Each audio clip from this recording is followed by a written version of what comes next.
There are several Atlanta Braves players that have a chance to bring home an individual award in 2024. Let's get into it. You are Locked On Braves, your daily Atlanta Braves podcast. Part of the Locked On Podcast Network, your team every day.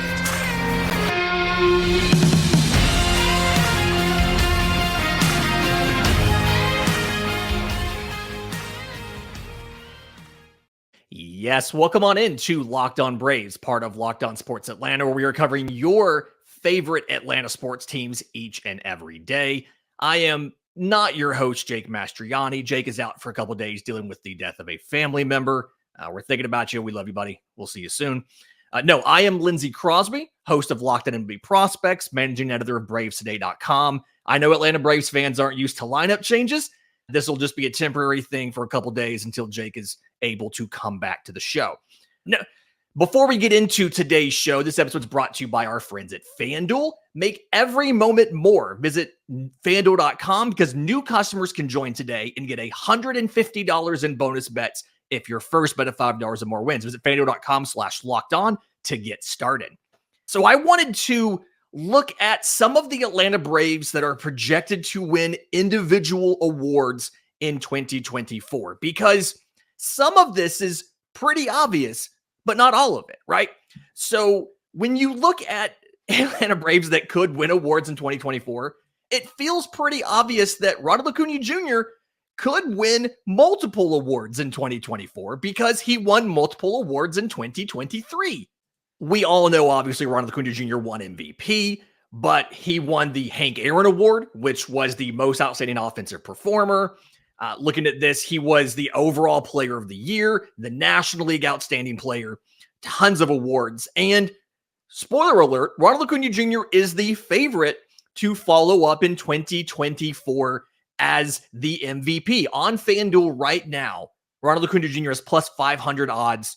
That's first place odds to win MVP. And batting title, he's honestly not that far away from what Luis Arraez did last year. Luis Arraez batted .326, .379, .427 to take home his second consecutive batting title. Reminder, he won it with the Twins in 22 with a .316 average and then a .354 this year. But Ronald Acuña Jr. was really close behind him and finished in second. .337 was the batting average. And then it's just worth talking about everything else that Ronald Acuña Jr. did and how insane his statistical numbers were as far as leading all of baseball or the National League. So .337, .416, .596 was the slash line for Ronald Acuña Jr.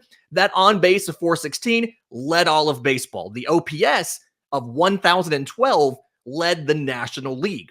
Ronald led all of baseball in hits with 217, in runs with 149, in stolen bases with 73, and total bases with 383. He also led the National League, plate appearances, 735, at-bats, 643, caught stealings with 14.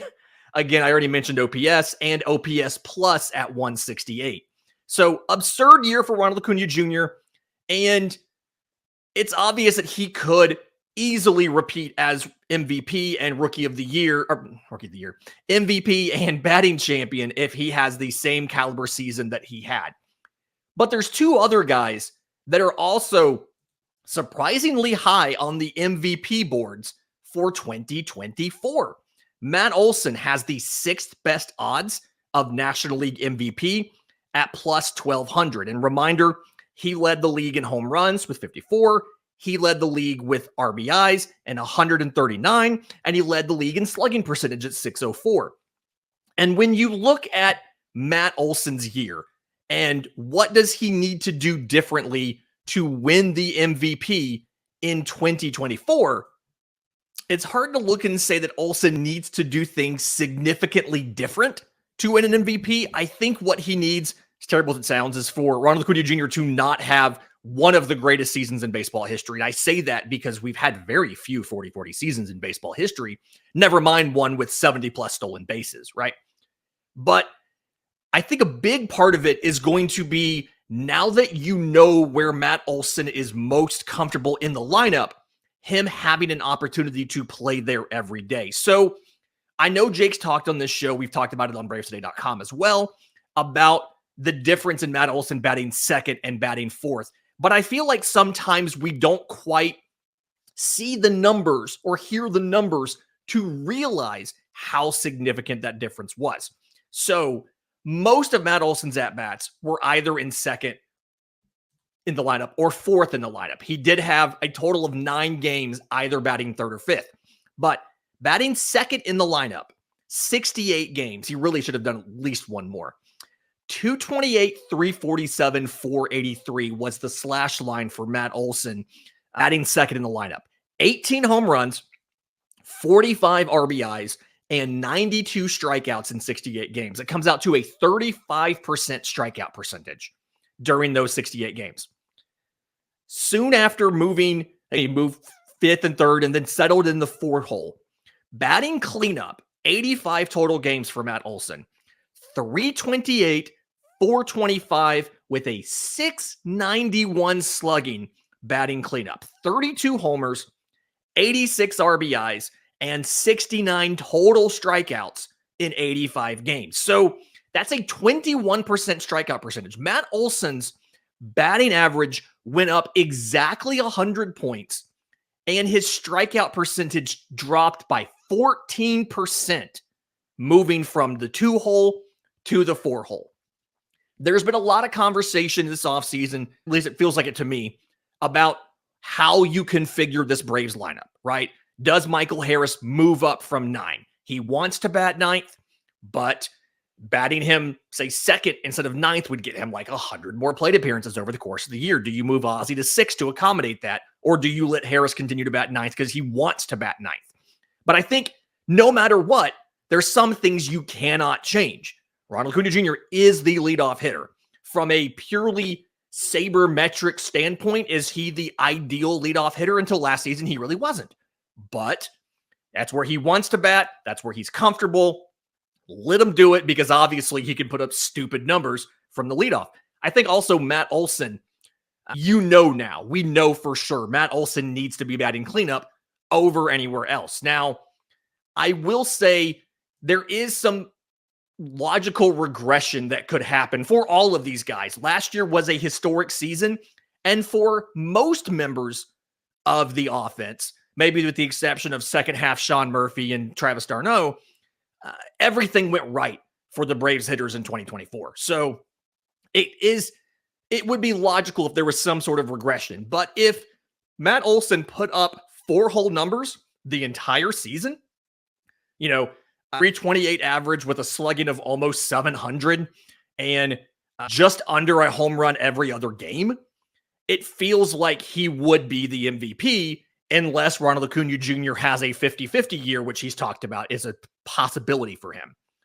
The other guy that I think is really interesting in this race is Austin Riley. Plus 2,500. He's tied for 10th best odds. And he's a guy that has consistently been up there in the voting, but has never really broken through into that absolute top tier. And it's wild how little attention maybe Austin Riley gets as one of the best players in all of baseball. Like, everybody says, yes, he's a very good player, but Austin Riley has 2 7th-place MVP finishes and a 6th-place MVP finish in the last 3 years. And so what I think has to go differently for Austin Riley to win the MVP, I found a couple things kind of diving in some of the numbers. I think we wrote this up back in December at Braves Today. It was either me or Jake. I'll find the article. I'll link it in the show notes. But I think the first thing is Austin Riley has to hit more home runs, right?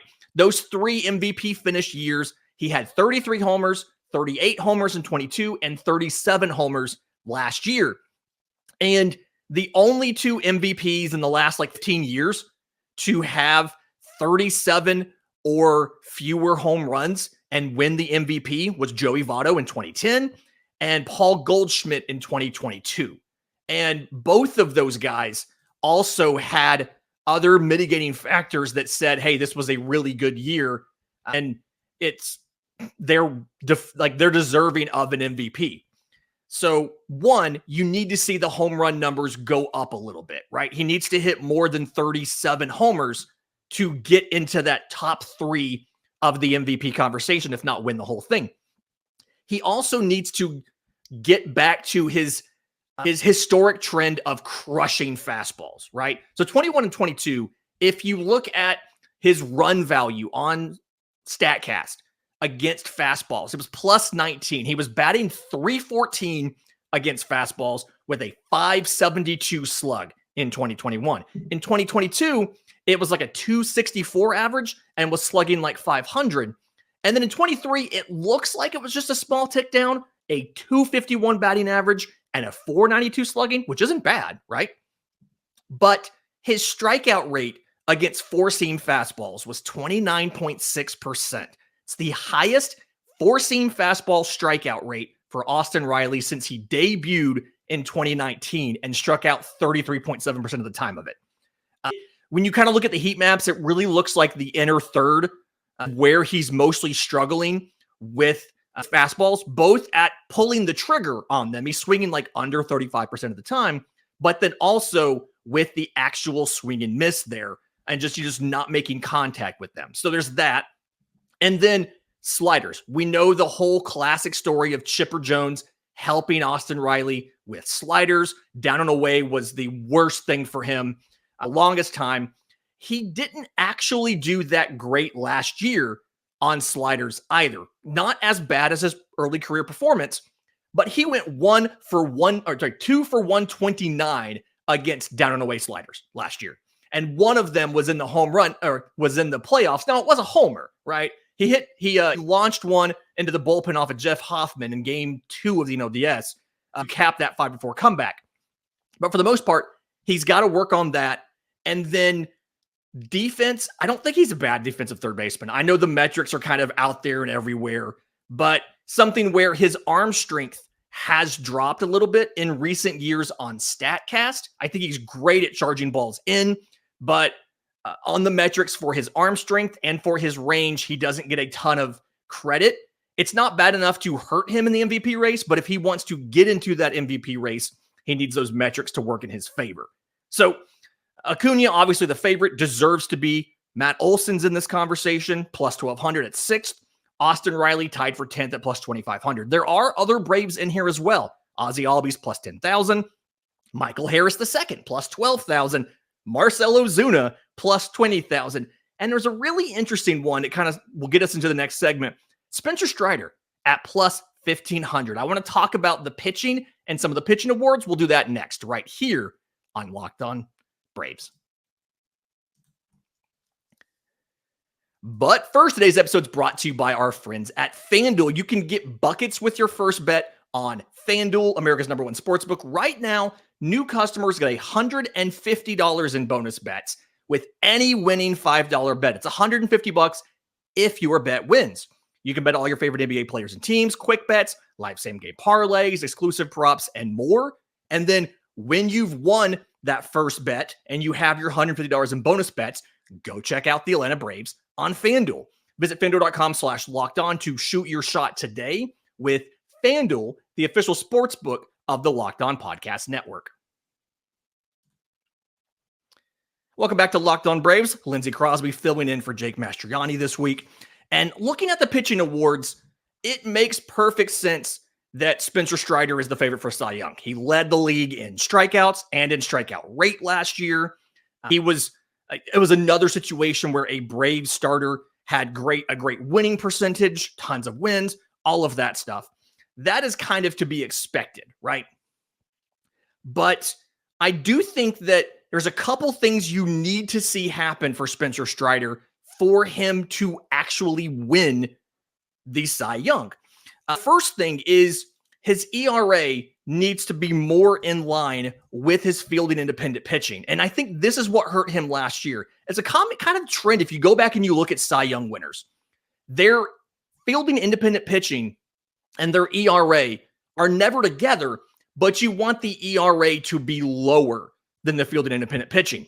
And Strider, we know that was the issue with him last year. He had a 3.86 ERA, which would have been I think by like half a run, the highest of any Cy Young winner in baseball history, right? But his fielding independent pitching at 285 led the National League last year. He had the wins. He won 20 games at an 800 clip, by the way, for his decisions. Again, led in strikeouts at 281, led in strikeout rate at 13.5 per 9 innings. But he had such a negative differential between his ERA and his FIP. FIP of 285, ERA of 386. And to win the Cy Young, he needs to continue to have top of the league strikeout numbers. He doesn't have to lead the league in strikeouts, but he needs to have top of the league numbers. And he needs to have better luck with the ERA versus the FIP. He needs to have the difference be the other way, where the ERA is lower. Because unfortunately, there are a bunch of award voters who look at that stuff and they care about what your ERA is when it's maybe not always the best way to evaluate a pitcher. And so because of that, you need it to work in your favor. Something that I will notice here is 22 home runs, 1.1 home runs per 9 innings. And when you watch, a little frustrating for all of us, right? A disproportionate number of these home runs come on fastballs, and specifically fastballs down the middle. It's something where, and we wrote this up recently at BravesToday.com. I'm not trying to make this show into an advertisement for Braves Today, but Jake's got a ton of content on there. I've got a ton of content on there. It's relevant to what we're talking about. A disproportionate number of his fastballs have gotten launched for home runs. And so we saw at spring training recently, he was manipulating the shape of the slider, made it look like a really great vertical breaking curveball. If he can find something to maybe not have to come into the zone as early in the at-bat and have a pitch get launched for a home run, that'd be great. And then he had 4 outings last year where he allowed multiple home runs in the same game, including Adolis Garcia taking him deep twice. And I think the Tigers got him 3 times in the same game. So some bad luck, some bad locations and fastballs being launched, and then just getting that ERA and FIP to have the difference go the other way, I think is what's going to be key to Strider to winning the Cy Young. But Max Fried is, I think, an underrated candidate to win the Cy Young as well. He is plus 1,300, so 5th best odds to win the Cy Young in the National League. And when he's a guy that we know he can put up Cy Young caliber performances because he was the runner-up in 2022, right?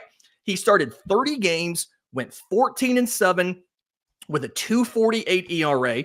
His ERA was lower than his FIP. His FIP was 2.70, so he had the positive luck when it comes to the differential there. 170 strikeouts to only 32 walks in 185 innings, right? It was like 1.6 walks per 9 innings. He avoided the walks. The strikeout numbers weren't absurd, but they were close to 9 per 9 innings. And then again, he won 14 games. The ERA was under 2.5. He was the runner-up to Sandy, who just had an absolutely absurd year where, and same thing, his ERA outproduces FIP. It was a 2.28 ERA and a 2.99 FIP, but Sandy led the league in innings pitched with 228 2/3. He had 6 complete games and a shutout. It's kind of hard to say that guy doesn't deserve the win to Cy Young. So looking at Max Fried, he is reportedly completely healthy, and he's not been injury prone in his career. Yes, he's missed time, but he's also put up large inning counts in all of his seasons, large and effective innings in 19 and 20, relatively speaking, and 21 and 22 before dealing with multiple injury list stints last year. So this is health. This is, again, finding a way to outperform his field and independent pitching with his ERA. And then maybe having somebody else in baseball not have a generational year like Sandy had, because that was one of the best pitching years I feel like we've had in a long time. And you saw Sandy wasn't the same in 23 and then eventually had to have Tommy John. So in retrospect, maybe it's good that Max Fried didn't push enough to meet those numbers and win the Cy Young over Sandy. But there are other Braves in this list as well. Charlie Morton plus 5,000, Chris Sale plus 6,000, and Bryce Elder plus 20,000. I'm not sure how likely Morton is to do it. Not sure how likely Elder is to do it. Pretty confident Sale's not going to get enough innings to do it. They've not given official numbers on that, but the Braves have indicated that he's going to have his innings managed this year. You'll probably see some skip starts, some extra days of rest, things like that, just to try to keep him fresh for October. The goal of having Chris Sale, of going up to get Chris Sale, is to have him available for the postseason versus getting you through July. You can get through July and August. You did it last year without Fried, without Wright, who combined in 22 for something like almost 400 innings, right? You can get through the summer. The goal of having Chris Sale is to get to the postseason and through the postseason with him. In just a minute, let's talk about some of the other awards. There's not necessarily FanDuel odds on these, Silver Slugger, Gold Glove, things like that, but what some guys have to do to earn those. We'll do that next, right here on Locked On Braves. But first, today's episode is brought to you by our friends at Game Time. If you've ever tried to buy tickets to a sporting event, whether it's major leagues, minor leagues, whatever, or maybe it was a comedy show, a play, a movie, whatever it might have been, and you were having trouble getting it done or weren't happy with the experience, you need to check out Game Time. Game Time's got a couple really cool things that give you complete peace of mind with your purchase. You see the view from your seat before you buy, so you know exactly what to expect when you get there. You get an all-in price up front, so you know exactly what you're going to pay for your tickets before you get them in your cart and before you check out. You buy the tickets in seconds with 2 taps. They come directly to your device, and you get the Game Time guarantee. If you find tickets in the same section and row for less than what you pay Game Time, they will credit you 110% of the difference. So take the guesswork out of buying tickets with Game Time. Download the Game Time app, create an account, use code Locked On for $20 off your first purchase. Now, terms and conditions do apply, but create an account, redeem code Locked On, LOCKEDON, for $20 off. Download the Game Time app today. Last minute tickets, lowest price, guaranteed. Final segment of Locked On Braves. Again, Lindsay Crosby filling in for Jake Mastriani. He'll be back probably beginning of next week. And looking at Atlanta Braves, who could win awards at the end of the year for the 2024 season. Looking at Silver Slugger, you had a lot of Silver Sluggers last year, given what this offense did. I mean, tied the 2019 Minnesota Twins for most home runs in a season and did it without a juiced ball. So really should be the, since Hank Aaron is the home run champion over Barry Bonds, the Atlanta Braves should be the single season home run champion over the Minnesota Twins. So last year, Acuña does it, Riley does it, Olson does it. They all got Silver Sluggers. In 2021, Ozzie Albies gets it, Austin Riley gets it, Max Fried gets it. The last full-time pitcher who's not Shohei Ohtani to win a Silver Slugger was Max Fried. Shout out Max Fried for that.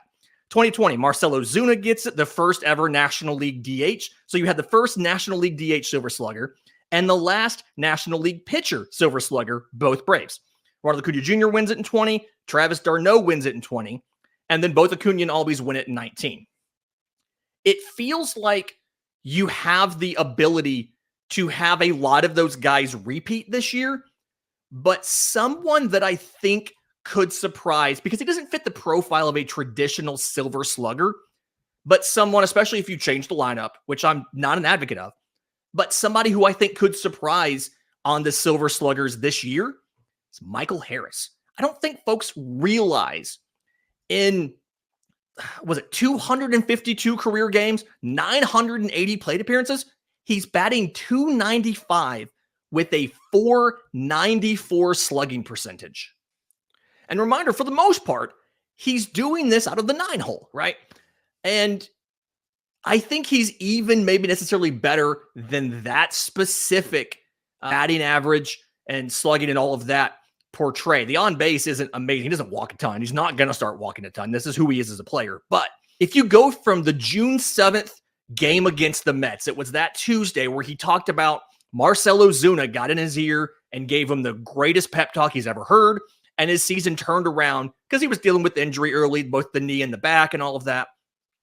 The 100 games to end the season from June 7th to October 1st for Michael Harris. 335, 360, 552. 16 home runs, 15 stolen bases in 100 games. Obviously, if that pace continues, That's like a 25-25 year with a batting average in the low threes. And to me, if he can be healthy and put up numbers like that over the course of a full season, I think he's got a pretty good opportunity to win the center field Silver Slugger in the National League. Obviously not a guarantee. There's not odds for this on FanDuel, but to me, that was one thing that stood out there. Defensively, Gold Gloves. You have 3 current Atlanta Braves who are holding Gold Glove awards. In Matt Olson, who won it in 2018 and 2019 with the Oakland A's. Sean Murphy, who won it in 2021 with the Oakland A's. No, 4, because Marcell Ozuna won it with Miami in 2017. If I'm wrong, fact check me in the YouTube comments. I'm pretty sure I'm right on that. And then Max Fried, 3 consecutive pitcher Gold Gloves from 2020, 2021, and 2022, continuing that heritage of MLB's leading Gold Glove winner, who, believe it or not, is Greg Maddux. Greg Maddux has won more MLB Gold Gloves than any other player in, I believe, in baseball history. He has 18 Gold Gloves. So Max Fried continuing that Greg Maddux thing of just racking up the Gold Gloves. I think I mentioned earlier Austin Riley's defense improving a little bit to the point where he could win the MVP. I don't know if he's going to win the Gold Glove. Nolan Arenado does exist, but if Austin Riley can be in that top 2, top 3 vote getters for Gold Glove, I think that's significantly going to help him. And then Michael Harris, another guy that I mentioned could win a Silver Slugger. I think he's Gold Glove caliber as well. The issue you have is Brenton Doyle in Colorado was the most valuable defensive player in all of baseball last year from on StatCast. So that's out above average. Assuming he is the full-time starter in 2024, which isn't a given because his offense wasn't great, it's going to be hard to surpass him to win the Gold Glove. But I think Michael Harris is good enough to do it. And then Jared Kelenic, I believe, with a full season in left field, a guy who's played center field before, has the defensive chops to play center. I believe he could win Gold Glove in left field as well because the bar is a lot lower. Eddie Rosario was a finalist last year. Ian Happ won it. I do think that Jared Kelenic can do it as well. Rookie of the year is AJ Smith-Shawver's the only Brave on the board right now for Atlanta. He's at plus 4,000 odds for Rookie of the Year. And the issue, the concern I guess I have here for this is I don't think he is going to be able to pitch enough innings at the major league level to win Rookie of the Year. He got 25 1/3 in the majors in the regular season and 62 in the minors. So his workload is 87 1/3 innings in the regular season. And when I went in and I looked at this, a lot of the guys to even get in the conversation, you're looking at 140 plus innings in the majors. And I just don't know if, one, he's going to be able to handle that type of workload and still perform. And two, because the Braves have so many starting pitching options, I don't know if he'll get that much run. The other one to watch out for, a little sneaky, and I thought should have done better than he did last year in this, Brian Snitker, Manager of the Year, plus 1,000 odds, 7th best odds. He was 3rd place last year, and since he won it in 2018, he hasn't really gotten the respect and come close to winning again. He was 3rd place after that, 4th, 3rd, and 3rd. And to me, losing both Kyle Wright and Max Fried from your rotation between 22 and 23 for, in essence, most of the season, and again, them combining for a ton of starts and a ton of innings, it feels like he should have been better than 3rd best odds to win Manager, or he should have finished better than 3rd to win Manager of the Year last year. So kind of frustrating there, but you can see an avenue where if no NL team really surprises, like Miami surprised last year by making the postseason in a non-COVID shortened year, and that's why they won it. If nobody surprises the National League last year and Atlanta has another exceptional regular season, I could see Brian Snitker taking home the award again. It's going to be a great week. We're going to get to the rest this week. Friday is the mailbag. If you have questions, I'm on Twitter at Crosby Baseball. Show is on Twitter, _Braves, I believe. You can also leave your questions right here on the YouTube video. We will get to those on Friday. Until next time, go Braves.